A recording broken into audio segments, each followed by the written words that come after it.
आमिना के लाल, हजरत आयशा के सरदार, सैयदा फातिमा ज़हरा के बाबा, मेरे हबीब करीम सैयद आलम सल्लल्लाहु अलैहि वसल्लम से हजरत फातिमा ने कहा, या रसूल अल्लाह, जो बीबी अल्लाह के करीब होना चाहे, जो रब का कुर्ब पाना चाहे, जो अल्लाह की वलिया बनना चाहे, मुझे कोई नुस्खा बता दे, मैं औरतों को बताऊं।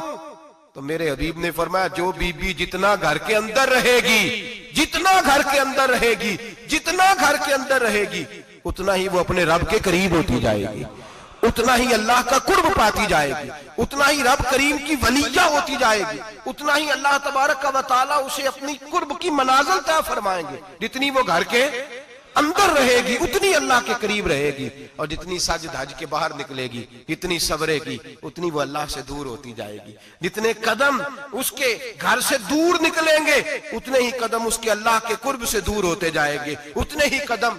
माए, तुम्हारी दुआएं कबूल होंगी, मेरी माओ तब कबूल होंगी जब तुम घर में रहोगी।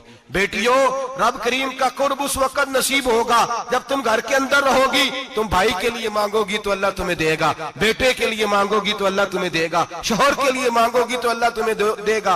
अगर चाहती हो कारोबार बढ़े, अगर चाहती हो रिस्क में बरकत हो, अगर चाहती हो तुम्हारे घरों में अमन हो, सुकून हो, जो तुम मांगो अर्श का मालिक तुम्हें अता करे। तो फिर मेरे रसूल ने नुस्खा बतलाया है, फिर मेरे करीम ने बतलाया, घरों में बैठी रहना, जितनी घरों के अंदर रहोगी उतना ही अल्लाह ज्यादा दर्जा अता फरमाएगा, तुम्हारी दुआएं कबूल करेगा, तुम्हारी इल्तिजाएं अल्लाह मानेगा। मेरे भाइयों, मेरे अजीजों, औरत के साथ जो जुल्म इस मुआशरे में हो रहा है, बेपर्दगी का तूफान है, तूफान है बेपर्दगी का। एक बुजुर्ग थे, दरवेश से, सादे से, वो आई साहब के पास अक्सर आया करते थे। तो थे बड़े सादे और थे बड़े नेक, पढ़े हुए नहीं थे, जाग रहे आप हजरात, नेक बड़े थे। तो एक दिन ना पर्दे पे बहस हो रही थी, बैठे थे कुछ लोग, तो बात कर रहे थे, कह रहे थे कि जनाब औरत को निकाब पहनना चाहिए, बुरका ओढ़ना चाहिए, कुछ कह रहे थे टोपी वाला बुरका अच्छा है, कुछ कह रहे थे फलां ज्यादा अच्छा है। बातें हो रही थी, कोई आयत पढ़ रहा था, कोई हदीस पढ़ रहा था, उलमा बाबा जी सादे से बीच में बैठे थे। मैंने उनकी तरफ तवज्जो की, मैंने कहा बुजुर्गो आप भी तो कोई जवाब देना। कहने लगे मौलवी साहब मुझे हदीसें नहीं आती। कहने लगे मुझे आयतें और हदीसें, मुझे नहीं आती आयतें और हदीसें, पर पर्दा बड़ा जरूरी है, ये मेरी अकल में बात आ गई है। तो मैंने कहा वो किस तरह? कहने लगा ये तो छोटे से बच्चे की भी अकल में आ जाती है। मैंने कहा साहब हमें भी समझा दें, चले हमें को बात मिल जाए, आप चले, अगर आपने इल्म नहीं पढ़ा तो उम्र तो आपकी ज्यादा है ना, आपने बुजुर्गों से बातें सुनी है। तो कहने लगे बेटा मेरा छोटा सा पोता है, वो बाजार से टाफी खरीद के लाता है, अगर टाफी के ऊपर से कागज उतार देता है ना तो टाफी में मक्खियां बैठनी शुरू हो जाती है, टाफी में मक्खियां बैठ जाती हैं। जब तक उसके ऊपर वो लिफाफा रहता है, कागज रहता है, उस पे मक्खियां, अल्लाह करे आपको समझ आए, अल्लाह करे आपको समझ आए, अल्लाह करे उस दरवेश की बोली टकरा जाए। कहने लगे जब तक तो उसके ऊपर कागज रहा तब तक उस पे मक्खियां, और जब उसके ऊपर से कागज उतर गया तो मक्खियां बैठ गई। कहने लगे 4 साल का मेरा पोता, मैंने मिन्नत कर दी कि खा लो। कहने लगा मैं नहीं खाता, इस पे मक्खियां बैठ गई हैं, मैं नहीं खाता, गंदी हो गई है, मैंने ये टाफी नहीं खानी। कहने लगे मैं बूढ़ा आदमी दोबारा दुकान पे गया, जद्दोजहद करके नई टाफी लाया, बेटे को कहा खा लो, अब उसने खाई। कहने लगे मुझे समझ में आ गई, जो बीबी पर्दा करेगी उस पे मक्खियां नहीं बैठेंगी, जो औरत पर्दा करेगी उस पे मक्खियां, और अगर उसमें मक्खियां बैठ गई तो फिर वो किसी के लिए काबिल कबूल है। और अगर पर्दे में छुपी रही, अगर पर्दे में छुपी रही, और भाई कीमती चीजों को गुलाब चढ़ते हैं, किसी ने कभी केमिस्ट्री गुलाब पे नहीं छुपाई, फिजिक्स नहीं छुपाई, कभी किसी शायर अदीब ने अपना लिखा हुआ शायरी का कलाम नहीं छुपाया। गुलाब जब भी चढ़ता है कुरान पाक पे चढ़ता है। मेरे भाई करोड़ों और अरबों और खरबों का मकान बना के लोग उसको गुलाब नहीं चढ़ाते, गुलाब जब भी चढ़ता है बैतुल्लाह को ही चढ़ता है। जो चीज कीमती होती है वो गुलाब पे होती है। मेरी बहनों, मेरी बेटियों, अगर तुम अपने आप को कीमती बनाना चाहती हो तो गुलाब में छुप जाओ, तुम्हारी कीमत बढ़ जाएगी, तुम्हारा वकार बढ़ जाएगा, तुम्हारी अजमत बढ़ जाएगी। मेरे हबीब ने फरमाया जितनी घर के अंदर रहोगी, दुनिया तो दुनिया रही, अल्लाह की नजर में तुम्हारी कीमत बढ़ जाएगी, रब करीम की निगाह में तुम्हारा वकार बढ़ जाएगा, अल्लाह की नजर में तुम्हारी अजमत बढ़ जाएगी। और जब औरत निकलती है, जब वो घर से निकलती है, मेरे हबीब करीम अलैहिस्सलाम ने फरमाया औरत छुपाने की चीज है, छुपाने की चीज है, छुपाने की, ये कीमती है, ये खजाना है, इसे छुपा के रखो। फरमाया जब ये घर से निकलती है, फरमाया और कोई देखे ना देखे, शैतान उसे देखता है, शैतान वसवसा अंदोजी करता है, शैतान उसे देखता है। और हबीब करीम सैयद आलम सल्लल्लाहु ताला अलैहि वसल्लम जब बात करते थे, जब लफ्ज बयान करते थे, मोहताज जुमले बोलते थे, बड़ा कम, रहमतल लिल आलमीन नबी की जुबान से बड़ा कम सख्त जुमले निकलते थे। मेरे हबीब ने लफ्ज अदा किए, सख्त जुमले। मेरे करीम ने फरमाया जो औरत, ये जो माए बहनें सुन रही हैं, खुदारा आगे पहुंचाएं, आप भी घर में जाएं तो ये वाला वाज अपने घर में पहुंचाएं, सुनाएं, खुदारा सुनाएं, खुदारा।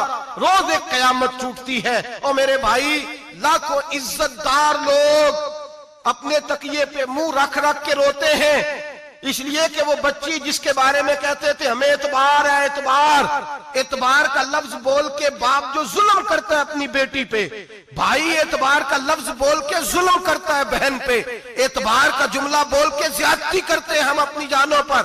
हजरत जुनैद बगदादी सूफिया के सरखील सूफिया के, उनसे एक शख्स कहने लगा मुझे बेटी पे एतबार है, मैं उसको फलां जगह दाखिल ना करा दूं, पढ़ ले। आप फरमाने लगे तुझे एतबार है तो क्या अल्लाह के रसूल को एतबार नहीं था? ये तूने कैसा लफ्ज बोला, तुझे एतबार है, नबी पाक को नहीं था? मेरे महबूब के पास हजरत आयशा सिद्दीका बैठी थी, और वो बीबी जिसको कुरान कहता लस्तुन्ना कहदम मिनन निसा, तुम्हारे जैसी दूसरी कोई हो सकती नहीं। मेरे महबूब के पास हजरत अफसा बैठी थी, जनाबे सौदा बैठी थी, इससे बढ़कर भी किसी को एतबार होगा जिनको कुरान कहते हैं जैसी दूसरी हो ही नहीं सकती। हजरत अब्दुल्ला बिन मक्तूम नाबीना से अभी आए, ओ भाई नाबीना, दिल की आंखें खोल के सुनो, नाबीना से अभी, नाबीना आंखों से नजर नहीं आता, हुजूर की बारगाह में आए, मुझे एतबार है बेटी पे, मुझे एतबार है, संदल की बनी हुई बेटी है, हूर है तेरी बेटी, उसके करीब गुनाह नहीं जाता, ये तू ज्यादती कर रहा है अपनी बेटी पे, ये जुमला बोल के तू जुल्म कर रहा है, तू जालिम और फाजर हो गया जब तूने ये कहा कि मुझे एतबार है। मेरे हबीबे पाक से बढ़कर किसको एतबार होगा? मेरे करीम रसूल सैयद आलम नूर मुजस्सम सल्लल्लाहु ताला अलैहि वसल्लम ने फरमाया, हजरत आयशा थी, हजरत अफसा थी, हजरत सौदा थी, अब्दुल्ला इब्ने मक्तूम नाबीना आए तो मेरे नबी ने फरमाया बीबियों पर्दा करो, बीबियों बोल के बताइए, बीबियों, सारे बोलिए बीबियों, अल्लाह करे ये आवाज गूंज जाए पूरे मुआशरे में, बीबियों। मेरे नबी ने जुमला कहा बीबियों पर्दा कर लो, पर्दा करो, नजरें झुकाओ, नकाब ओढ़ो। एक ज़ौजा बोली हुजूर उन्हें तो नजर नहीं आता, वो तो बेचारे नाबीने हैं। तिरमिजी में हबीब पाक के लफ्ज सुनिए, या रसूल अल्लाह उन्हें तो नजर नहीं आता।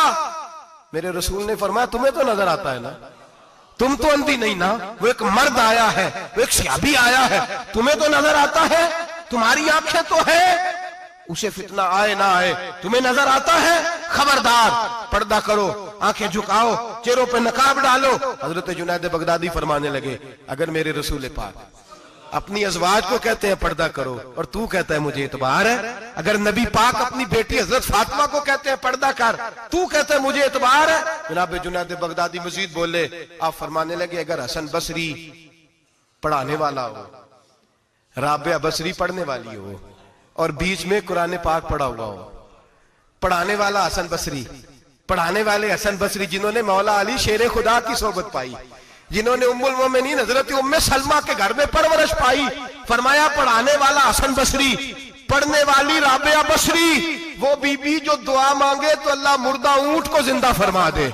फरमाया पढ़ाने वाला हसन बसरी हो, पढ़ने वाले राबिया बसरी हो, और जो पढ़ा जाए वो कुरान हो। फरमाया कसम अल्लाह की इज्जत की, मैं फिर भी उन्हें पढ़ने पढ़ाने की इजाजत नहीं देता, मैं फिर भी उन्हें तन्हाई में बैठने की इजाजत नहीं देता, मैं फिर भी उन्हें अकेले रहने की इजाजत नहीं देता, इसलिए कि ये हसन बसरी हैं और मना करने वाले इमामुल अंबिया हैं, इसलिए कि ये राबिया बसरी हैं और मना करने वाले सैयदुर रुसल हैं, खबरदार फिर भी इजाजत नहीं। मेरे नबी करीम अलैहिस्सलाम बोले, हुजूर की बारगाह में सहाबा ने अर्ज किया कि या रसूल अल्लाह सल्लल्लाहु अलैहि वसल्लम, अगर कोई नेक आदमी किसी नेक औरत के साथ बेपर्दा हो, नेक आदमी, वो पीर गुनाहगार नहीं जिसके पास बीबियां जाती हैं, वो गुनाहगार नहीं, वो तो मुजरम है, वो खाली गुनाहगार नहीं, वो तो पापी है। वो खाली गुनाहगार नहीं, वो तो दीन का डाकू है। डाकू वो तो फासिक है, वो तो दीन की हदें तोड़ने वाला है।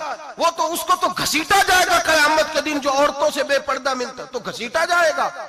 लेकिन सवाल ये है, वो खामद किधर होता है जिसकी बीवी पीर के पास अकेली जाती है? सवाल ये है, वो भाई किधर होता है जिसकी बहन पीर के पास अकेली जाती है? सवाल ये है, बेटा किधर होता है जिसकी अम्मा अकेली जाती है? मेरे नबी रहमत, नूर मुजस्सम, शफी मुअज्जम, सरवर कौन मका, सय्याह लामका सल्लल्लाहु अलैहि वसल्लम की खिदमत आली मर्तबत में सहाबी ने पूछा कि या रसूल अल्लाह, अगर नेक हो बंदा, बीबी भी नेक हो, तो एक में बैठ सकते हैं? आला हज़रत ने फरमाया, अगर औरत दीन सीखने चाहे, पीर के पास जाए तो अपने खामद के साथ जाए, अपने भाई के साथ जाए, फिर भी पर्दे में बैठे, दूर बैठे, आवाज के साथ बात को समझे, लेकिन उसको तनाई करने की इजाजत किसी को भी इजाजत है, वो चाहे जो मर्जी भी हो, कोई भी हो, कोई भी हो। बड़ी खुली बात कर रहा हूं। मेरे हबीब पाक से पूछा, हुजूर अगर मर्द औरत नेक हो फिर भी तनहा नहीं बैठ सकते? मेरे महबूब ने फरमाया, अगर जकरिया के बेटे याहया हो और ईसा की वालदा मरियम हो तो फिर भी मैं उन्हें तन्हा रहने की इजाजत नहीं देता। फिर भी उन्हें तन्हा रहने की मैं इजाजत नहीं देता, फिर भी इजाजत नहीं है। जब मेरे रसूल पाक सल्लल्लाहु अलैहि वसल्लम ने इतनी पाबंदी लगा दी, जब बात हजरत हसन बसरी और राबिया बसरी की आ गई, जब बात जनाबे मरियम सलामुल्लाह अलैहा और जनाबे सैयदना जकरिया अलैहिस्सलाम की आ गई, जब यहां तक बात पहुंच गई, तो फिर तू मॉडर्न है, फिर तू ज्यादा एतबार वाला है कि तेरी बेटी यूनिवर्सिटी ड्राइवर के साथ जाती है? फिर तूने कहां से वो उसके अंदर नूर भर दिया है कि तेरी बेटी अकेली घूमती है? फिर कहां तूने ये बात समझ लिया है कि तेरी बच्ची जहां मर्जी तन्हा रहती है? फिर तू कहां से वो कुव्वत लाया? ये तालीम है? इकबाल ने कहा, यार मशरिक हवस में गलता, शबाब उरिया शराब इसियां, इसे भी देखो गरी के इसियां, हम ऐसी तहजीब क्या करेंगे? और इकबाल कहने लगे, तुम्हारी तहजीब खुद अपने खंजर से खुदकुशी करेगी, इसलिए कि जो शाख नाजुक पे बनेगा आशियाना वो ना पायदार होगा। मेरे भाई, हम लोग पहले हाथ में आग का अंगारा देते हैं, फिर कहते हैं बेटे तूने जलना नहीं। हम पहले उसको सारी सहूलियात देते हैं, फिर कहते हैं तूने बिगड़ना नहीं। मेरे नबी रहमत, नूर मुजस्सम, शफी मुअज्जम सल्लल्लाहु अलैहि वसल्लम ने फरमाया, जो बीबी बन सवर के बाजार जाए, मेरी तरफ देखे, आंखें खोल के देखे, ये हदीस आपने सुनानी है। इंशाल्लाह बोलिए, सुनाएंगे इंशाल्लाह ताला, बोल के इंशाल्लाह कहिए, आपको सवाब होगा। सुनाएंगे इंशाल्लाह। मेरे नबी करीम सल्लल्लाहु अलैहि वसल्लम ने फरमाया, जो औरत बन सवर के बाजार जाए, अब तो खैर बीबियां बुरका पहन के जाती, बुरके पे भी कढ़ाई की है, बुरके पे भी काम कराया, बुरके पे जो काम और नक्श निगारी हुई है वो 10,000 की है। बुरका पर्दे के लिए पहना था, दिखाने के लिए। ये कैसा बुरका है कि उसने बुरका भी पहना हुआ है और बुरका भी उसने फैशन वाला पहन लिया है? ये किस तरह का? इस तो पर्दे को पर्दे की जरूरत पड़ गई। ये कैसा पर्दा है कि जो पर्दे को पर्दे की जरूरत है? बुरका तो इसलिए होता है कि मुझे देखे कोई ना, और इसने तो पहना ही इसलिए कि जरा लोग देखें तो सही, मैंने कितना कीमती पहना है। इस हिजाब को हिजाब की जरूरत पड़ गई। मेरे हबीब पाक अलैहिस्सलाम ने फरमाया, बिला जरूरत औरत को इजाजत है, बीमार हो तो डॉक्टर के पास जाए, औरत को इजाजत है, जरूरत पड़ जाए, घर में सौदा सलफ ना आता हो तो लेने चली जाए, औरत को इजाजत है। अगर गवाही की जरूरत पड़ जाए तो पर्दा करके काजी अदालत के पास गवाही देने जाए, औरत को इजाजत है हज पे जाए, औरत को इजाजत है उम्रे पे जाए, औरत को इजाजत है कि अगर किसी वक्त जिहाद के लिए औरतों की जरूरत पड़ गई तो हजरत फातिमा और जनाब आयशा की सुन्नत अदा करे, जिहाद को जाए।